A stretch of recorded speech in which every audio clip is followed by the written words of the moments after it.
Hello, all, and welcome to the Fantasy and Sci-Fi Fanatics podcast. I'm your host, Daniel Coolbaugh.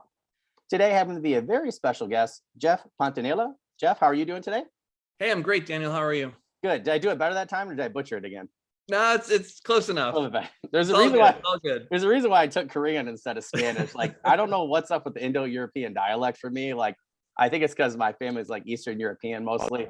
And it's like I don't know. I tried doing like rolling the R's, and I was good at everything else in Spanish but that. And like when you get up higher level, it's ridiculous. So my friend tried to get me to take Italian with him. We went the first 2 days of classes, and I was like, I can't do this, man. And then I walked by a South Korean class, and I took that instead. He goes, "You're crazy." I'm like, "Well, it's a lot easier." Yeah, that'd be pretty crazy. Yeah, it was really funny. I was really excited to have you on. I saw, your video on TikTok. I'm really happy I found you and a bunch of other people on TikTok. It's been a lot better than Twitter and some other places lately. So thank you so much for coming on. Yeah. I just want people just to see real quick. I did get your first book, The Chaos Gate. So it's absolutely amazing. I saw that clip, and then I looked at the blurb, and I was like, yeah, that is definitely a book for me. So again, thank you for coming on today. Sure. We'll go right with that first question. What has your writing journey been like up until this point? Okay, so long and arduous. So I went to art school and did a Guggenheim Fellowship after that, traveled to Europe for a while. When I came back, nothing really happened with the fine arts scene. I eventually got involved in real estate in Los Angeles. I did that for about 17 years. And, you can imagine my soul just kind of shrunk. So during the end of that, a friend of mine said, you should try to write a book. And I was like, no, I can't write a book. And then the more it kind of sunk in, I was like, yeah, all right, I'll try. So I started getting up early, and I wrote about 3/4 of the book that you have there. And I thought, what, maybe I should see if any of this is any good. So I got a bunch of those tutorial books, or, how to write and writing for dummies and all that kind of stuff. Books on content and editing and of course, style. And I realized everything in there was a massive rookie mistake. So I scrapped it. I wrote it again. Realized I had way too many characters. Wrote it again. Realized I was writing a book that I was also reading, and their book was better. Scrapped it again. So the fourth version is what you have there. And that took about 4 years to actually come to completion. Then every other book in the series takes about 3 to 6 months, because I kind of know more of what I'm doing. Yeah. So now it's just a matter of maintaining an interesting storyline. So I try to go, a 3-book arc. So there's the Chaos Gate, the Faux Wars, and the Divine Fist. That's one. And then the next book in the series, The Forgotten Gods, that happens 6 years after all of the events in the Divine Fist. So the characters are slightly different, and enough so that they can travel and travel like in their own journeys. Yeah. To something more interesting. Oh, that's cool. Yeah, so it's a lot of work. Yeah. So that actually brings me to a different question that I didn't send you, but one that I think is interesting to think about for the future for a lot of people who are listening. So when you were talking about so you're going 6 years in the future, do you think that was easier or more difficult? I just want to know how that journey kind of took place for you. So so the types of stories that I really like are ones that start really, really small, where everyone is just sort of an innocent bystander. And then all of a sudden something happens and their world gets bigger. And then it gets bigger, and then it gets bigger and bigger. And I got that from like a bunch of Dungeons and Dragons modules. I think there was one where at first it was thieves, then ice giants, and then the drow came in. That sort of thing. So one of the things that I realized I was doing in the first 3 books, especially with the main character, that monk, was he was kind of going through the process of learning who he was and what he could do.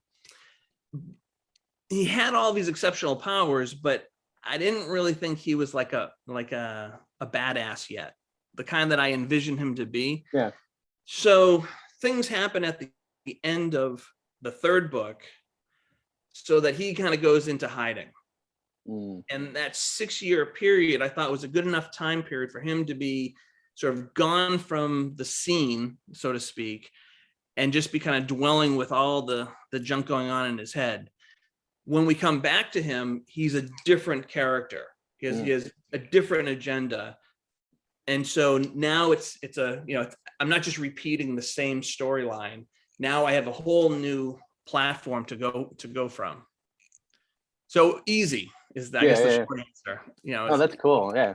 I was curious. So I was going to say, you brought back certain characters for this. That's cool. I always like when people do that personally, because like you said, right, you can actually show how like the progression of somebody, particularly if it's 6 years. So to me, it just makes a lot more sense, and I always get really mad when I'm reading a storyline and I start to really like the characters and then they die.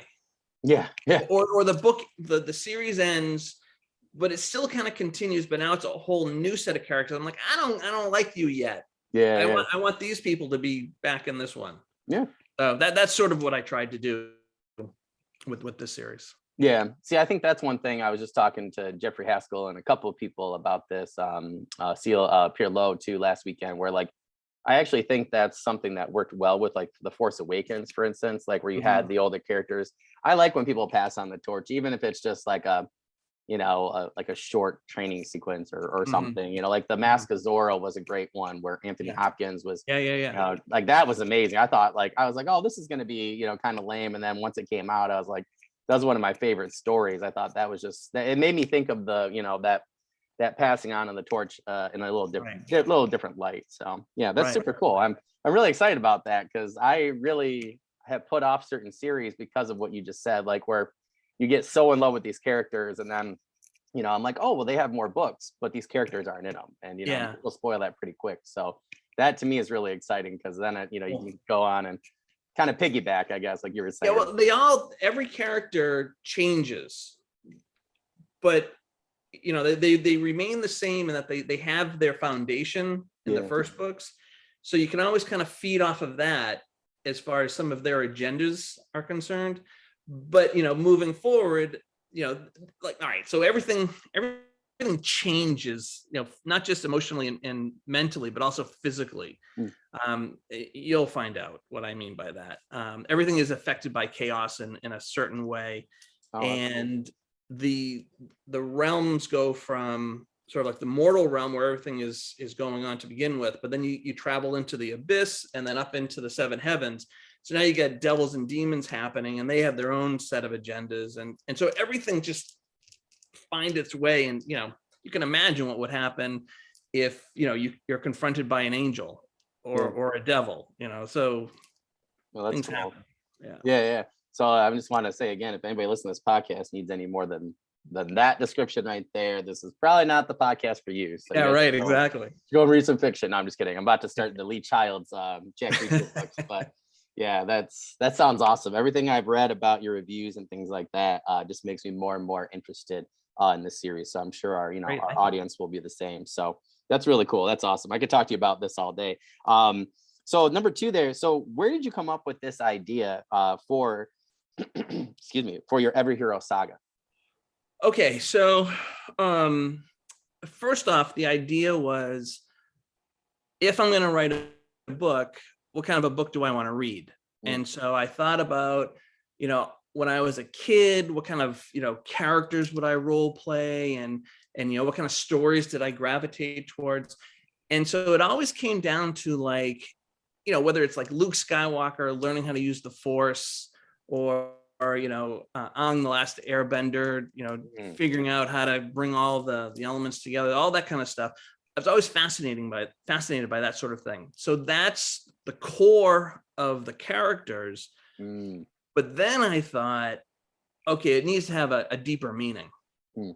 And so I thought about my own life, and I thought about all the different trials and tribulations that I went through to just, exist. And the foundation of all of that became courage. And I don't know how many people are out there that want to do something and they just say, no, I can't do that. And really, I don't think it comes down to, well, sure, it comes down to fear, but it also comes down to the courage to get over the fear. Yeah. Right. And so I thought as I was going through this, I was thinking, yeah, okay, he can have all of these powers at his disposal, but only in order to get to them, he has to have the confidence in himself, and that's where he needs the courage. Because he has a good heart and he wants to go and do the right thing, and he's always the first one to, like, step foot in the burning house, but he just doesn't take it farther than that, and he can. And I thought that was a pretty good metaphor for people in general, and how often we have dreams, but we don't pursue them for who knows why, because someone when you were 5 said, no, you can't. That doesn't make any sense. So that's why.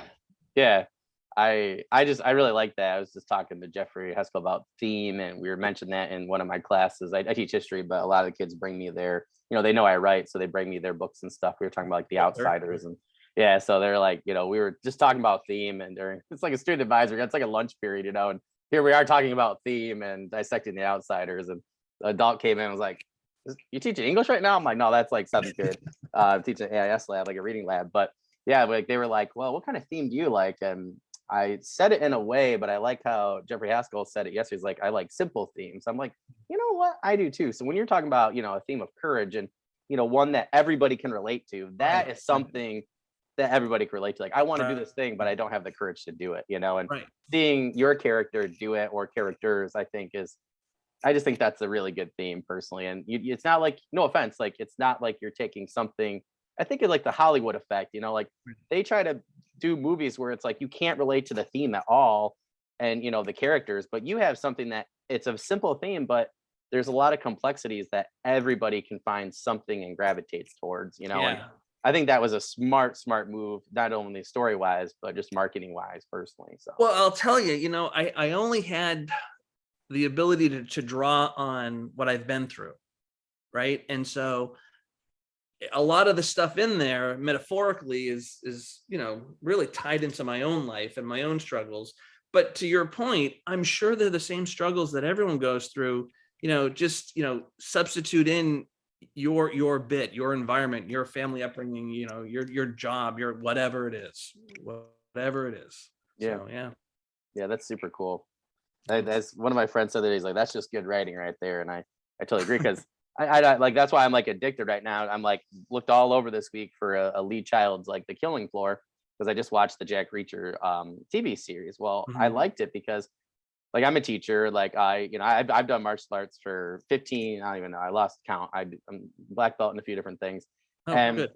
Yeah. It's like sometimes I come across someone or something where I'm just like I do just want to smash them in the face, particularly if someone hurts a kid that I'm close to or whatever.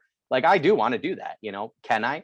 No, but that theme of, like, somebody that can, and who can just deal with any situation, and, and like really doesn't have anything to lose in Jack Reacher, to me, like, that draws me into the character more. And it was an interesting analysis that one of my friends had made on the series recently. And I thought it was interesting. But we analyzed theme a little bit with Seal Perlow like last week. And I think it just goes to show you, that I think courage is one person I think that's overlooked, because I think, a lot of people I don't know why it's overlooked. I really have no idea. Like you said, like, anybody could put themselves into, those shoes. And it's just interesting to me that themes like those that are overarching, and, that's why you love Luke Skywalker, right? Because gets pushed, he doesn't even choose to, right? He wants to stay there, and then gets pushed into it, because they come and kill his aunt and uncle. It's like, but then how do you deal with those situations? I just think it's such a complex theme that you have there, but I feel like there's a lot that you can do with it. So that just, to me, seems really, really cool. Awesome. All right. For that third one, so you said a little bit, but I'm pretty interested now. So what is your ever hero saga about?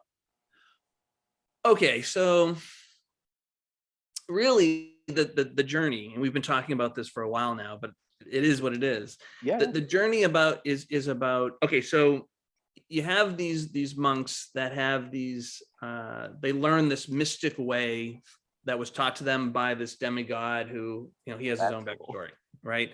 And so there are these different orders, and they all practice a different discipline of his. And as our hero is going through, he's learning these things, but he doesn't quite believe in them. And that has to do with stuff that happened in his past. He just doesn't want to trust it because, he can't hold it, he can't feel it, he can't taste it. It's called the boundless. And you're supposed to be able to tap into it, but in order to do so, you have to sort of surrender everything to it. And when you do, it gives you back everything you gave plus everything else. But getting there is the tough part for him. And so his journey is finding out how to tap into that. And he battles with the losing of the self during that whole journey, while everyone is telling him, no, you're the real deal, you can do it. And by the way, you got to go defeat that archdevil who is, taken over the kingdom. So good luck. He's like, I'm just a kid. What do I know about this kind of stuff? Oh, and I have to go from being a novice to a grandmaster like that. So that's the kind of stuff that's going on in his head as he's going through this journey. And so what I really wanted, the reason why I chose Ever Hero is it's sort of like every man, every woman, everyone, everyone can be this way. And so you just have to sort of follow his journey and associate it with your own. And I'm hoping people will get that. Yeah. As they're going through, they'll really kind of tie into what he's going through up here and in here, similar to their own. Of course, he's battling, demons and devils and angels and archangels and everything else. So, we don't have to do that. But, we have all the stuff in our own mundane world to deal with. And that's kind of the thing. Oh, that's cool. The whole bit. Does that answer that question? I'm not sure. Yeah. That's a great answer. I would even push it so far as to say we all do have to do that. They might not be physical demons and devils or whatever, right. But everybody has. Again, you're going to, your theme of overcoming obstacles, Again, courage is, I still think that's the same overarching theme there, again, with a lot of, complexities. But I just love that because to me, like, as soon as you said that, I'm like, oh man, that's like martial arts in a nutshell. Like right now I'm at that, I have 2 black belts in Taekwondo, and I'm like, I got hurt in something different, and I had surgery on my back and stuff, and now I have to like redo all these little things. I had to go from being a white belt again to just being able to stand right. To all the way back up, and it is a journey, and it's really hard, and most people just go home and say, no, I'm okay, but I'm like, yeah, it's interesting. And so that's sort of the thing too. Oh, shit. So that's sort of the thing too, is what was I going to say? This is important. The phone just rang.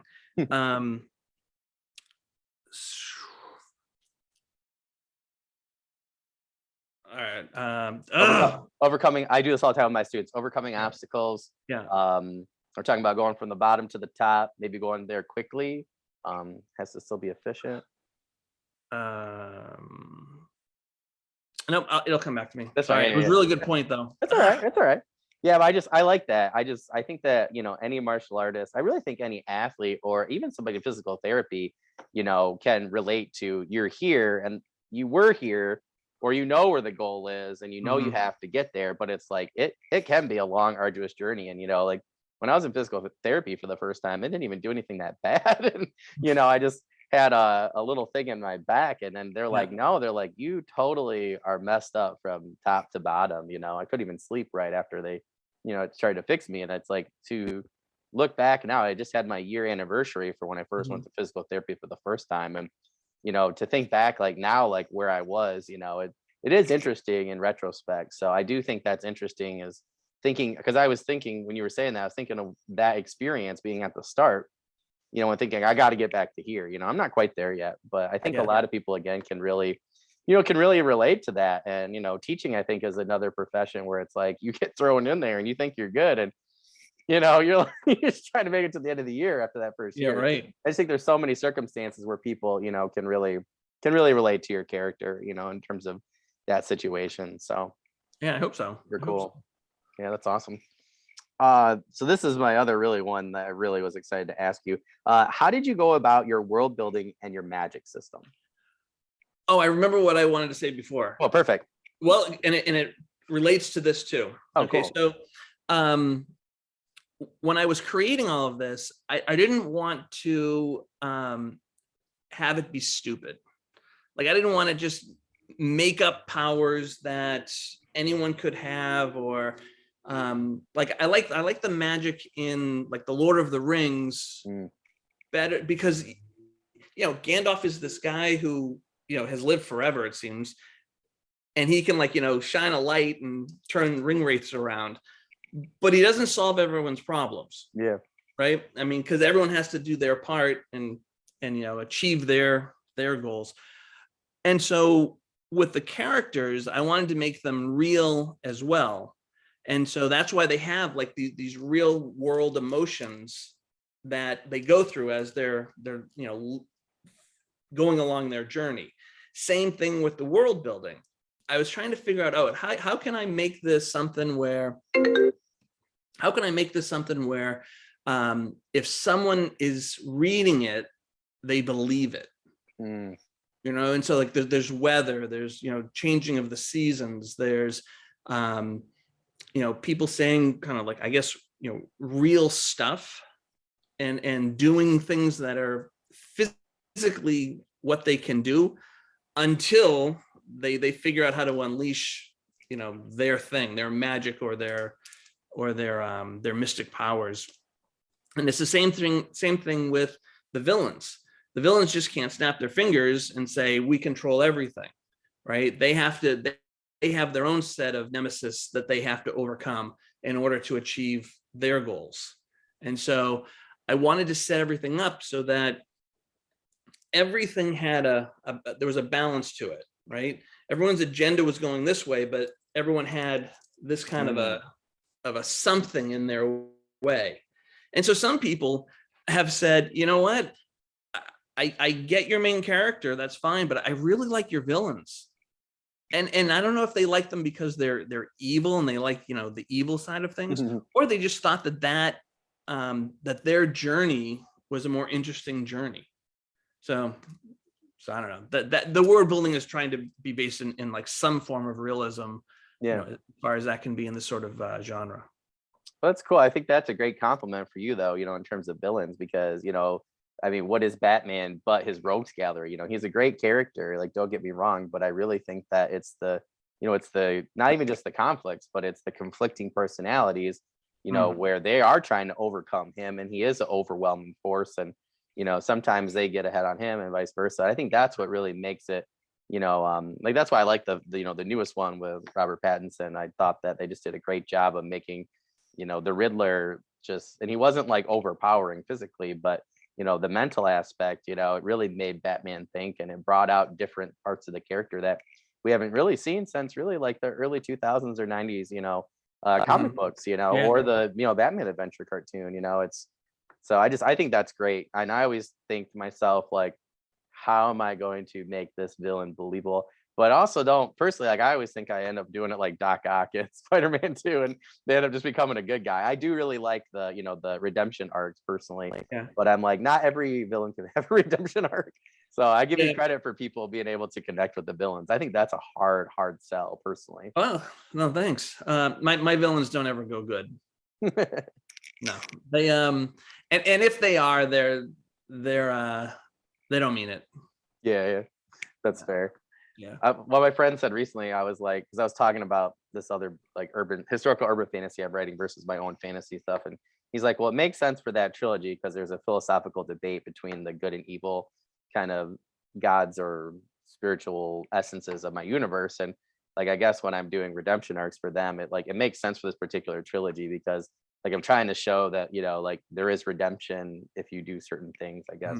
Like, I don't know. It's like kind of an interesting theme. But then I was like thinking what a couple people were saying, they're like, well, can everybody relate to that? I'm like, I don't know. So I'm like, that's where yours, I'm like, maybe I should do something different. But yeah, that's cool. I just like that personally because I've been struggling with that personally with villains. So I think that that's a great compliment. So I really look forward to reading your villains in book 1 and seeing what people have to say there. So that's really cool. So when it comes to characters, how do you come up with yours so they feel real? So that really kind of comes right after the other one there. Yeah, so they feel real. Well, because some of your reviews yeah, literally said that, like, it wasn't just your villain. I did see a comment about your villains, but in particular, like your hero struggle, like it just seemed like reviews I had seen and a couple of people that I talked to, around the like Twitterverse and stuff who have read, book one, really said that. They said, well, I really felt like I was connecting with the characters. They just felt real to me. So I was just curious if, you use more of your own experiences, or if you, kind of try to set them each on their own theme or quest, or like, how did you manage that? so I all right, this is gonna sound bizarre, I know, but maybe not. Maybe every author does this, and I just don't know them yet. I do like a weird mind meld with my characters, and so I try to just get into their head based off of this role that I've created for them, and then I have them start talking to the other characters. And so I'll be driving down the road, and I'll be having conversations in my head based off of all the different characters talking their talk. And I don't know, man. It's like after a while, their personalities just become. Yeah. And it's the same thing with painting. Like when I start off with the painting, I have an idea of what I want, but eventually the painting starts to dictate what it is. Yeah. And then it's up to me to understand, okay, it's not going to be what I wanted anymore. It's going to be this because this is better. Yeah. Same thing with the characters. I kind of start them off, and then they just kind of go. And after a while, all the people in my past that I've had some sort of interaction with, they start to gravitate towards certain characters. Yeah. And then all of a sudden, one character has, like 6 different voices of 6 different people that I knew, but they're all kind of the same person. Yeah. And so I'll remember, things that my friends or acquaintances have said, and it goes right into their dialogue and it works. Yeah, that's funny. So, it's so funny.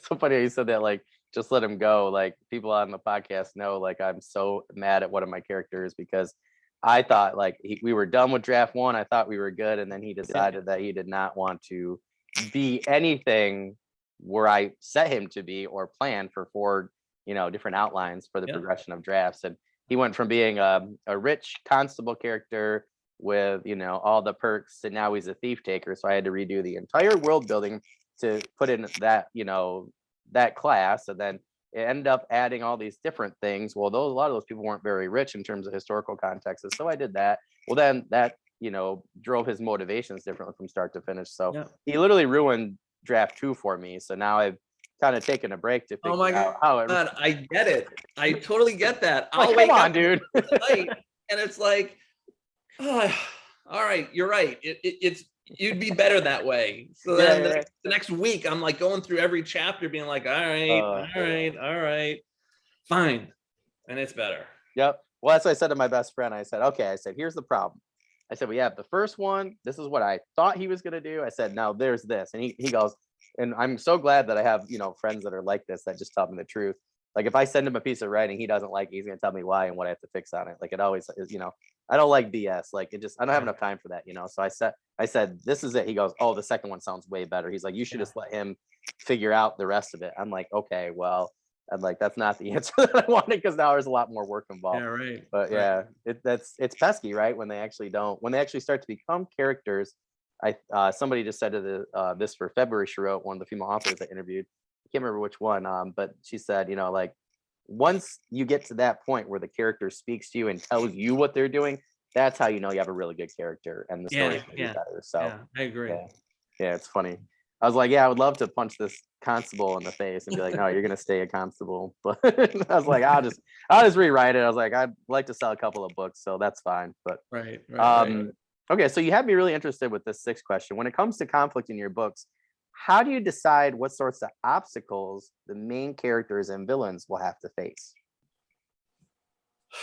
Okay, so Get me really interested in your villains in particular now. Okay, all right. So let's go with the villains. Okay, so all of the villains have a real backstory.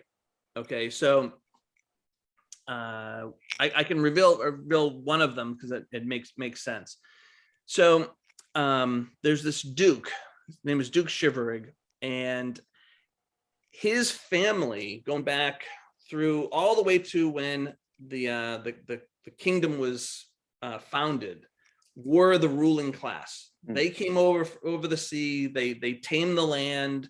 They either enslaved or protected, and they built these cities that the world exists in. Over time, as a mercantile class arose and money was exchanging hands and people were becoming powerful through wealth, the Shiverig title became more of the warriors that defended the land, but not the aristocrats that kind of ruled the land because of the power of money. Eventually, the Shiverig throne is usurped by one of these families.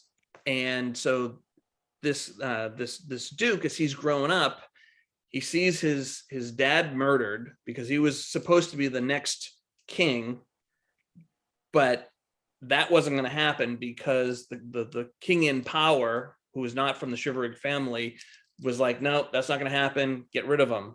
Keep the kid. He won't be a problem, but get rid of this guy. So the kid grows up with a big chip on his shoulder because he figures out pretty quickly what's going on. So he's been trying to get back the throne forever. Here's the problem. He can't do it by money. He can't do it by favoritism. He can only do it by strength of arms, but that would mean war. Yeah, so through the whole first book, he's trying to figure out how he can maneuver to overthrow the king while the king is doing exactly the same thing by depleting all of his armed resources. Okay, so he's in a losing battle. Eventually, he has to turn to other allies, which you got to read the book to find out who they are. But let's just say they all have horns. So now all of a sudden, his corruption starts to go down the dark side. Right. And so the obstacles for him at first are, how does he get power back while, the sand is eroding beneath him? And then once he joins forces with, the nefarious ally, how does he keep his sanity? Really, that's what it boils down to. Because of the road that he's forced to go down and the things he's forced to accept to achieve his goal. So those are all these conflict roadblocks. Is like, if I do this, there's no turning back. Yeah. If I do this, there's, now I'm in league with them. If I do this, well, geez, now I'm a monster. So I try to like think about what would be the natural progression of where someone would go. And then I kind of hit them in a way where they start to have no choice. They have a choice, but it's too hard of a choice because it usually means I can't do what I want to do. Yeah. Right. And so again, I try to make those things, even though the characters are all fantasy characters, I think that's pretty lifelike as well. Oh, for sure. Yeah. Right. And so, but you always have a choice. Yeah. You always have a choice. That's a really great theme right there, right? Like, I think you could get so many different groups of people, again, maybe that's why, right? People, enjoy, your villains because, again, there's, I think, again, it goes back to that, overarching theme of courage, like, do your villains have the courage to, to overcome? And it might be harder because they're already in the hole, right? It's a little bit easier when you're up here. And, I think it's, I think that, I'm thinking of, like, I had a friend who, like, his brother just got out of, prison recently, and it was like this and that thing for like 6 months, and, he's really struggling, to pull himself out, and I just think, like, somebody who has struggled like that and is, in the hole, like trying to look up and find, different areas would really find, solace in that and be like, oh, wow, like, you really do have to, have courage to overcome these obstacles. Otherwise, this is a road for you, and I just think, I think it's cool because we were talking about this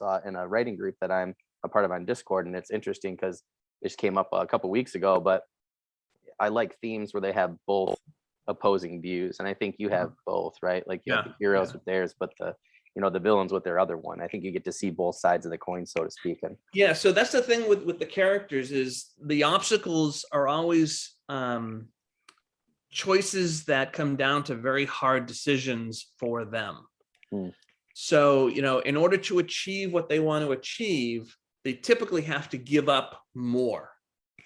And then the question is it worth it? Yeah. And sometimes they have no choice, because if they don't do what they have to do, they lose something precious to them. And so the obstacles all come into, internal emotional and mental angst, I guess. Yeah. That's their conflicts. That's everyone's conflicts. There's it's not like there's a cataclysm that comes in and all of a sudden the way that they knew how to go is gone, because now it's a boiling ocean or something. Yeah. Well, that'd be really cool world building. Yeah.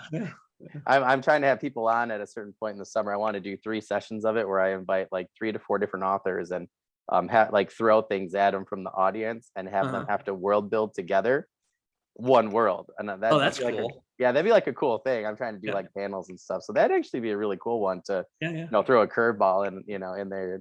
That'd be interesting. So that's really cool.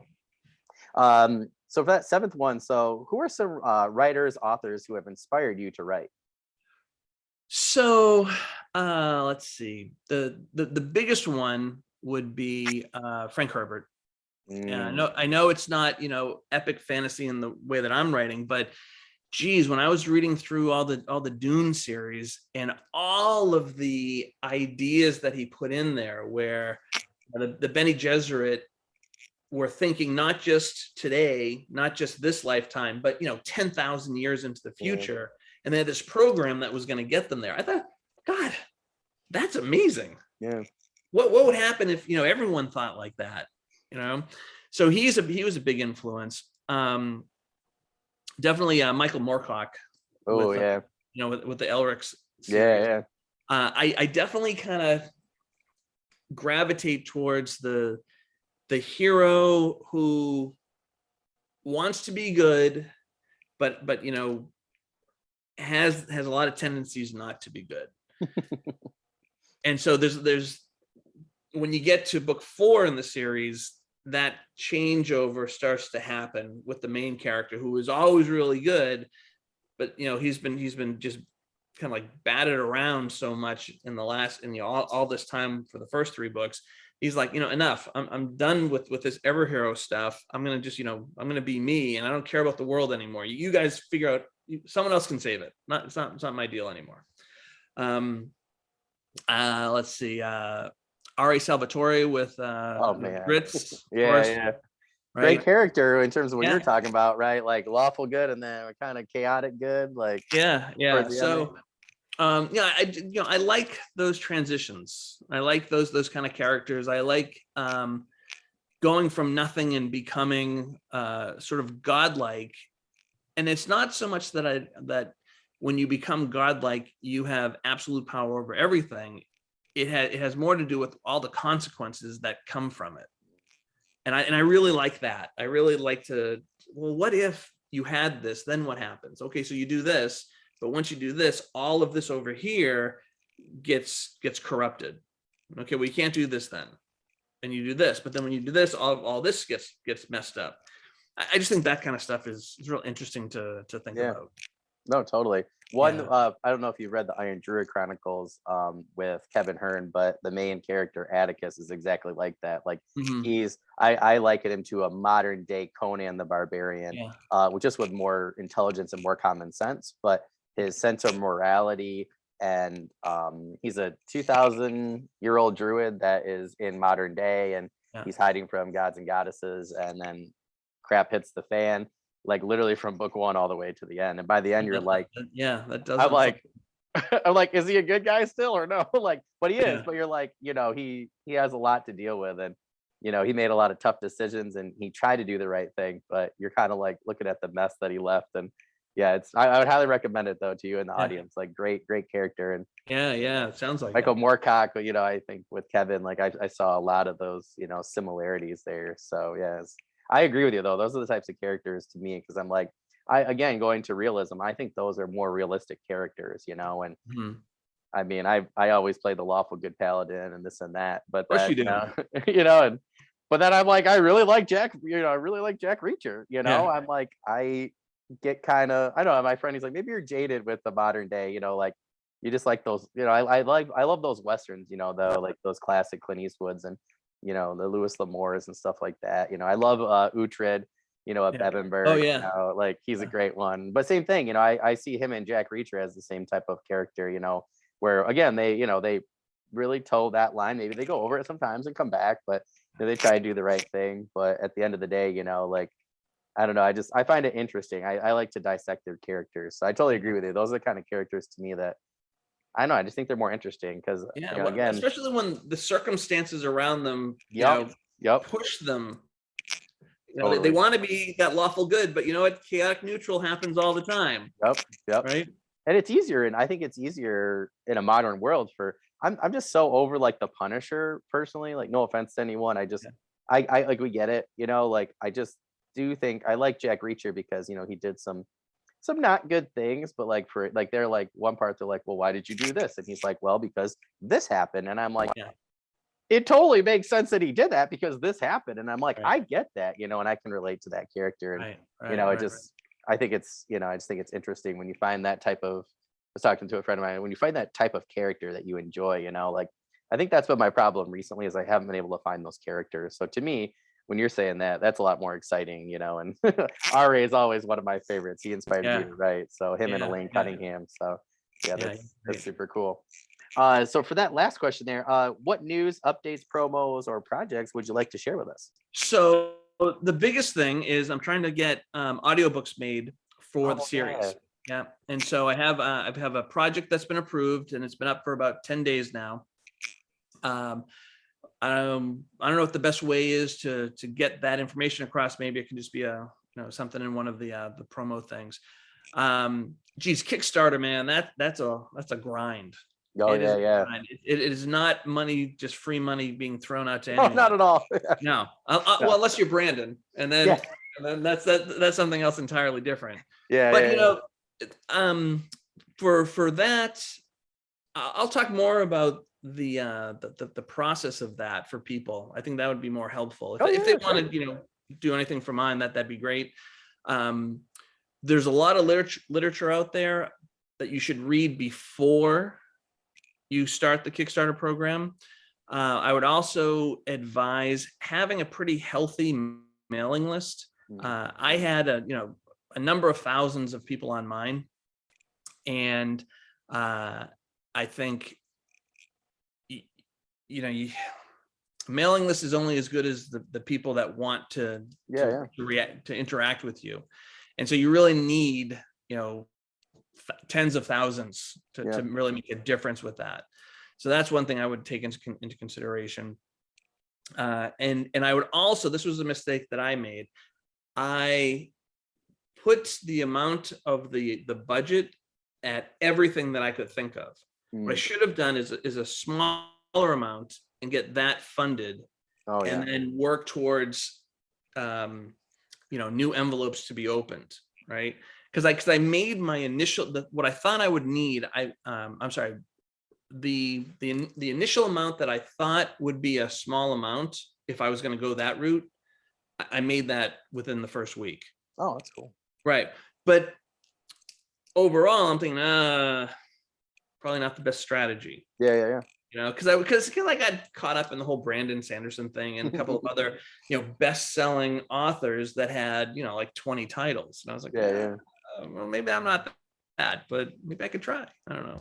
Yeah. So that's the biggest thing that I have right now happening. I am starting a new series, so I'll continue writing the Every Hero series, and I've got a new series coming out, which is a completely different genre. It's young adult fantasy romance. Okay. And I have two nieces, and they're like, we read a lot of books, and we know a lot of people that read a lot of books, and they're not going to read your books. I'm like, what? Well, they're all like, teenage girls that want to read about, like Sarah Maas type books. Oh yeah. And so the young waif, all with nothing, all of a sudden becomes a princess or a queen or whatever. And so I'm like, okay, but thank God Arcane came out, because on Netflix or Amazon, whichever the two, because I thought, I could work with that, and I could make that into something, and I'll figure out the fantasy romance part later, I guess. I don't know. Yeah. We'll see. Well, that's cool. If you're referencing Arcane there, I'm definitely have to check that out. So yeah, Arcane is awesome. Yeah.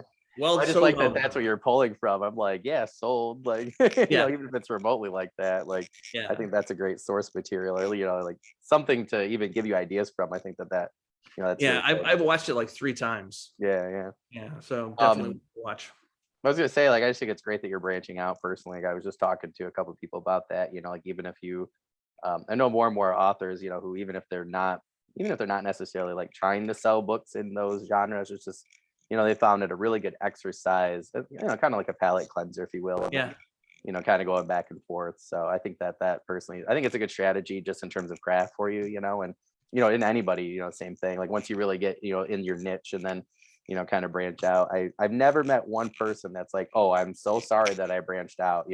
Even if they didn't have selling the books very well, it's like they at least learned something, and then when they came back to their other thing. Or their main genre, they end up doing a lot better. Yeah, so I agree. I don't want to get into the rut of always writing the same story. Yep. Because it'd be painful for me to do, and even more painful for people to read. Yep. It's scary. It's really scary to think about. Jeffrey Haskell just said yesterday, he's like, I constantly work on craft because I'm afraid of writing, where I write this new book and someone goes, hey, that was just like your book 6.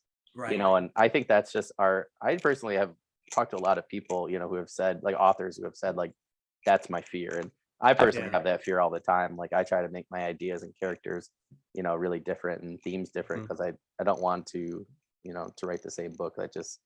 It terrifies me. It keeps me up at night, and I wake up, like think about it, like don't do it. Like I had a dream about it a couple of weeks ago, actually, because we were talking about it with another author a couple of weeks ago in a private chat, and I was like, we can't talk about this anymore, guys. I was like, it's getting too into my head. I wonder with those authors that write these super long ongoing books, like 15, 16, 20 different books in a series. Like, God, don't you run out of ideas? I think of that with Jim Butcher, and like every book that I get further into the series, I just get more and more into it. And I'm like, I literally, so like I'm looking back over, I'm trying to finish off the series this summer, and I'm trying to just look at craft and just, just to analyze that, because people that I've talked to are like, he's the exact opposite, where the further you get, like, they're like, oh, as soon as you get to like Cold Cases or whatever, because I think I'm on Deadbeat, whatever the one is after that, or Cold Days or whatever, they're like, that's when stuff just hits the fan. And I'm like, well, that's impressive for a book that's a series that's been along for that long. Like Patricia Briggs is another one. Like I feel like she always, her Alpha and Omega series, the last 3 books just blew my freaking mind. And I'm like, oh my god, like the last one in particular had to be one of the best books I've ever read in my entire life. And I'm like, trying to go back over it again just for craft, and I'm like, why was that so good? But I don't know how they do it. I want to know how they do it, obviously, but I don't know how they do it. You just write a lot. Yeah, apparently. Yeah. It's crazy to think of how many times, those people have had those, those 15 book series. But when when you think about it, though, it's really not 15 books, because like you said, your first book, was 4 books, or 4 drafts. And you got to think some people probably wrote hundreds of books, by the time they, write 15 or 20 books. So I think again, it really shows that it's a process, and it's not just an overnight kind of thing. Like I know I'm going to have to rewrite a couple things that people keep asking me. I'm like, no, it's fine. I'm like, I'm not worried about selling. I'm worried about writing. And I'm like, once they're done, I'll get them out to you. But yeah, it's interesting you said 4, because I was like, just said to my friend, I said, I think my first one's gonna be 4 drafts.